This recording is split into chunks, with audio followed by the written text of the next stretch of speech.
Ya, shalom, damai di hati. Saudara-saudara yang dikasihi Tuhan, dalam hidup ini seringkali kita bertanya, mengapa Tuhan mengizinkan proses yang sulit terjadi? Mengapa doa kita belum dijawab? Mengapa hidup seperti dihancurkan dan dibentuk ulang? Kita merasa sudah jadi, sudah cukup, tetapi tiba-tiba keadaan berubah. Usaha gagal, keluarga terguncang, pelayanan terasa berat, kesehatan menurun. Melalui firman Tuhan dalam kitab Yeremia pasal 18 ayat 1-17, Tuhan membawa nabinya ke rumah seorang tukang periuk. Di sana bukan hanya terjadi pekerjaan tangan biasa, tetapi Tuhan sedang menyatakan prinsip ilahi tentang kehidupan umatnya. Tuhan berfirman, seperti tanah liat di tangan tukang periuk, demikianlah kamu di tanganku. Ini adalah gambaran tentang kedaulatan Allah, tentang proses pembentukan dan tentang panggilan untuk bertobat dan taat. Saudara-saudara yang dikasihi Tuhan, kitab Yeremia ditulis pada masa menjelang kehancuran kerajaan Yehuda oleh Babel sekitar 627-586 sebelum Masehi. Nabi yang dipanggil Tuhan ini melayani pada masa pemerintahan beberapa raja termasuk Yosia, Yoyakim, dan Sedekia. Saat itu bangsa Yehuda terjebak pada pertama, jatuh dalam penyembahan berhala, kedua, tidak setia pada perjanjian dengan Tuhan, ketiga, penuh ketidakadilan sosial, dan yang keempat, mengandalkan kekuatan politik dan militer. Di sini Tuhan memakai Nabi Yeremia untuk memperingatkan bahwa hukuman akan datang jika mereka tidak bertobat. Namun di balik teguran keras itu ada kasih Allah yang ingin membentuk, bukan sekedar menghancurkan. Tema dalam Yeremia pasal 18 menunjuk dua sisi Allah, yaitu yang pertama, Allah berdaulat membentuk dan merombak. Yang kedua, manusia bertanggung jawab untuk merespon dengan pertobatan. Bapak, Ibu, saudara-saudara, jika secara saksama kita memperhatikan bagian firman Tuhan ini, hendak menuntun serta membuka cara berpikir kita untuk melihat pekerjaan dan rancangan Tuhan Allah kepada umat Yehuda dan kehidupan kita di masa kini. Allah menjadikan kita bukan tanpa sebab dan tujuan. Allah telah memproses kehidupan kita bukan untuk menjadikan kita sebagai pribadi yang keras, egois, sombong, melainkan Tuhan melembutkan hati, pikiran, dan cara hidup kita agar selalu bertumpu pada Tuhan, sehingga pola hidup kita selalu tertuju pada Tuhan yang akan menuntun kita agar selalu mau hidup seturut dengan kehendak Tuhan Allah. Namun dewasa ini kita bertahan pada prinsip yang menjatuhkan kita pada dunia yang penuh dengan kegelapan.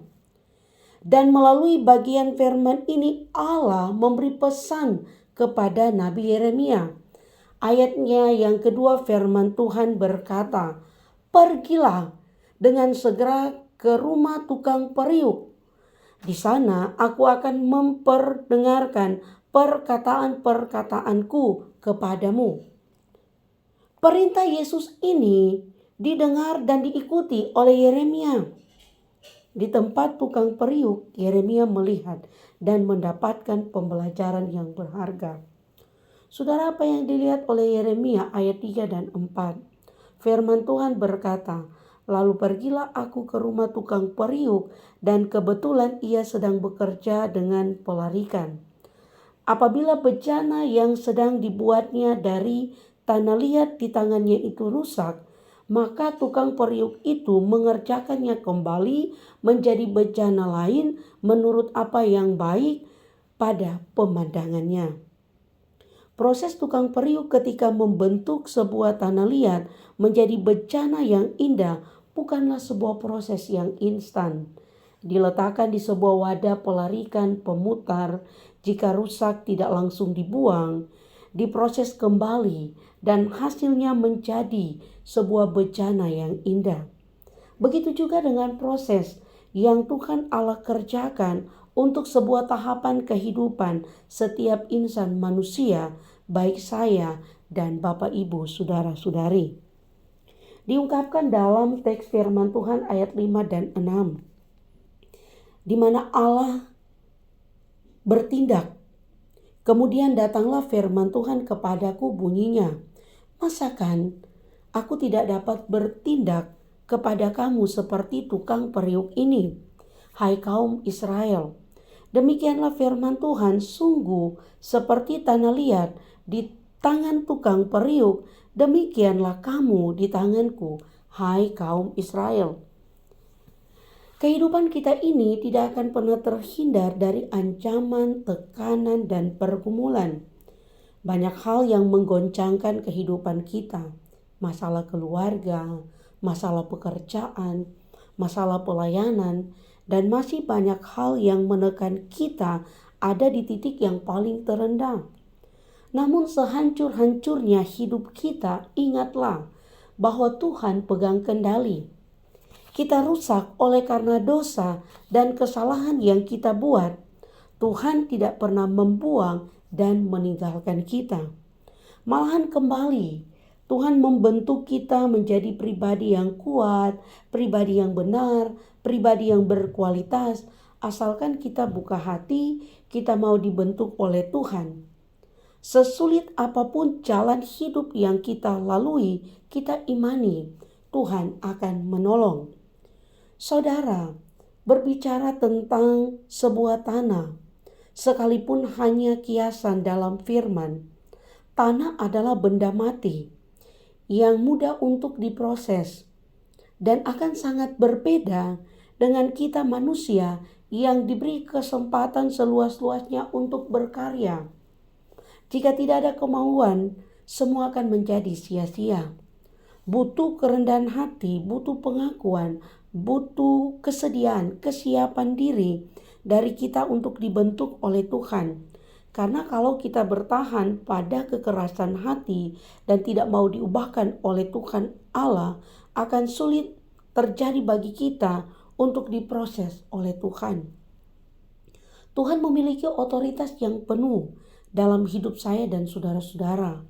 Buka hati dan biarkanlah kuasa Tuhan yang berkarya atas hidup kita, dan betul-betul harus ada penyesalan dan harus ada pertobatan. Prinsip pertobatan direspon secara tegas oleh kita sebagai bejana yang siap dibentuk oleh Tuhan. Karena secara jelas Tuhan menyatakan otoritasnya. Ayatnya yang ke-7 sampai ayatnya yang ke-10 berkata bahwa ada kalanya aku berkata tentang suatu bangsa dan tentang suatu kerajaan bahwa aku akan mencabut, merobohkan, dan membinasakannya. Tetapi apabila bangsa yang terhadap siapa aku berkata demikian telah bertobat dari kejahatannya, maka menyesallah aku bahwa aku hendak menjatuhkan malapetaka yang kurancangkan itu terhadap mereka. Ada kalanya aku berkata tentang suatu bangsa dan tentang suatu kerajaan bahwa aku akan membangun dan menanam mereka. Tetapi apabila mereka melakukan apa yang jahat di depan mataku dan tidak mendengarkan suaraku, maka menyesallah aku bahwa aku hendak mendatangkan keberuntungan yang kujanjikan kepada mereka. Secara tegas di sini muncul prinsip penting. Jika Tuhan merencanakan hukuman, tetapi bangsa itu bertobat, Tuhan membatalkan malapetaka. Jika Tuhan merencanakan berkat, tetapi bangsa itu berbuat jahat, Tuhan menahan berkat. Ini menunjukkan Allah berdaulat dan manusia tetap bertanggung jawab. Melihat isi firman ini menggelitik hati, bahwasannya karakter manusia yang keras hati, arogan, apatis ternyata sudah terpatri dalam langkah hidup setiap pribadi manusia, baik di masa lampau dan di masa kini. Terjebak pada gaya hidup hedonis, mengikuti keinginan daging, dan membawa mereka pada kehancuran. Bangsa itu berkata di ayat yang ke-12, tidak ada gunanya, kami akan mengikuti rencana kami sendiri. Inilah hati yang keras. Hari ini banyak orang tahu tentang firman, mengerti tentang kebenaran, tetapi memiliki dan memilih jalannya sendiri. Dan hari ini firman Tuhan menyapa dan memanggil kita kembali pada jalan yang dikehendaki Tuhan. Saudara-saudara yang dikasihi Tuhan, tema renungan di hari ini kembali mengingatkan kita pada satu kebenaran yang sangat penting dan mendasar dalam hidup orang percaya. Seperti tanah liat di tangan tukang periuk, demikianlah kamu di tanganku. Kalimat ini sederhana, mudah dipahami, tetapi jika kita benar-benar merenungkannya, kalimat ini menyentuh seluruh hidup kita, masa lalu, masa kini, dan masa depan kita. Tanah liat tidak punya kuasa atas dirinya sendiri. Ia tidak menentukan bentuknya. Ia tidak menentukan kapan dibentuk. Ia tidak menentukan proses apa yang harus dilewati. Semua ada di tukang periuk. Begitu juga hidup kita. Seringkali kita ingin mengatur semuanya. Kita membuat rencana, menetapkan target, menyusun masa depan. Dan itu tidak salah. Tetapi sering kita lupa pada akhirnya Tuhanlah yang memegang kendali penuh. Ketika rencana kita gagal, kita kecewa. Ketika harapan kita tidak terjadi, kita marah. Ketika doa terasa lama dijawab, kita mulai ragu.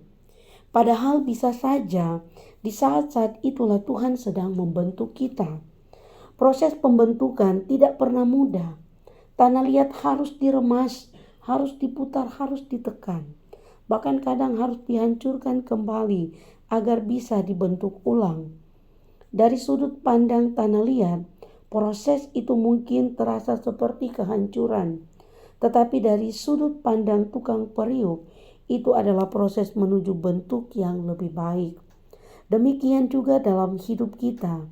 Ada masa di mana Tuhan seperti meremas kita lewat tekanan hidup. Ada masa di mana Tuhan memutar kita lewat perubahan yang tidak kita duga. Ada masa di mana Tuhan seperti menghancurkan rencana lama kita. Tetapi ingatlah, Tuhan tidak membentuk untuk menghancurkan, tetapi Tuhan membentuk untuk memperbaiki, memperindah, dan memperkuat. Akhirnya marilah kita ingat satu hal ini dengan sungguh-sungguh.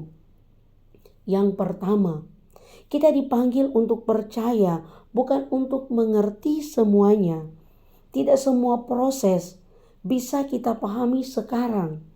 Ada hal-hal yang baru akan kita mengerti bertahun-tahun kemudian. Tetapi iman bukan tentang mengerti semuanya, melainkan tentang percaya kepada pribadi yang memegang hidup kita. Jika Tuhan adalah tukang periuk, maka Dia tahu bentuk terbaik untuk kita. Yang kedua, kita harus menjaga hati tetap lembut. Tanah liat yang lembut mudah dibentuk. Tanah liat yang keras sulit dibentuk. Begitu juga hati kita. Hati bisa menjadi keras karena kekecewaan, luka batin, pengkhianatan, kegagalan, rasa tidak adil, dan lain sebagainya. Jika hati mengeras, kita mulai melawan Tuhan. Kita mulai berkata, "Mengapa harus saya?" Kita mulai mempertanyakan kebaikannya. Karena itu setiap hari kita perlu berdoa, "Tuhan, lembutkan hatiku. Jangan biarkan aku menjadi keras oleh karena keadaan." Yang ketiga, kita harus mau bertobat dan dibentuk ulang.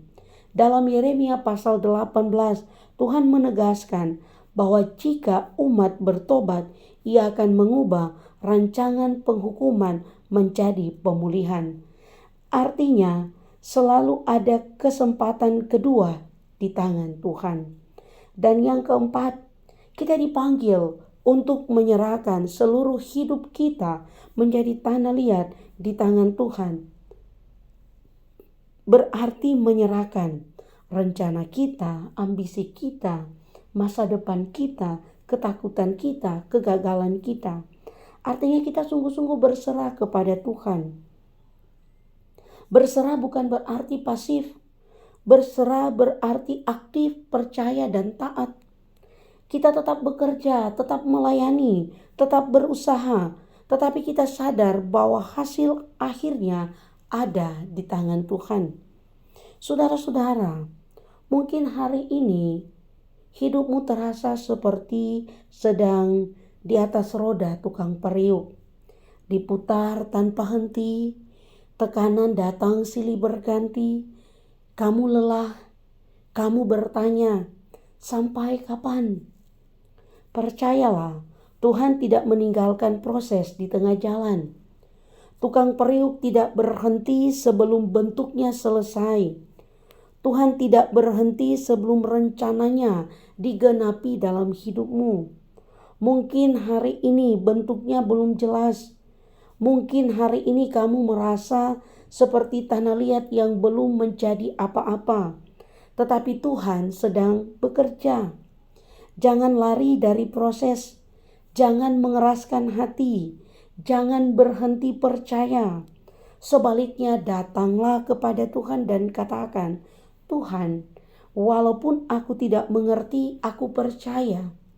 Tuhan, walaupun sakit, aku mau dibentuk. Tuhan, jadikan aku bejana yang Engkau kehendaki." Saudara-saudara yang terkasih, lebih baik hidup kita dibentuk oleh Tuhan sekarang daripada kita membentuk diri sendiri dan akhirnya hancur. Lebih baik melalui proses bersama Tuhan daripada hidup tanpa arah dan tanpa tujuan ilahi. Akhirnya marilah kita ingat satu hal dengan sungguh-sungguh.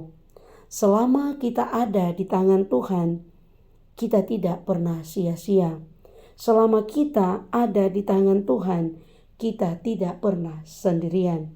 Dan selama kita lembut, Tuhan akan menjadikan kita bejana yang indah, kuat, dan berguna bagi kemuliaan-Nya.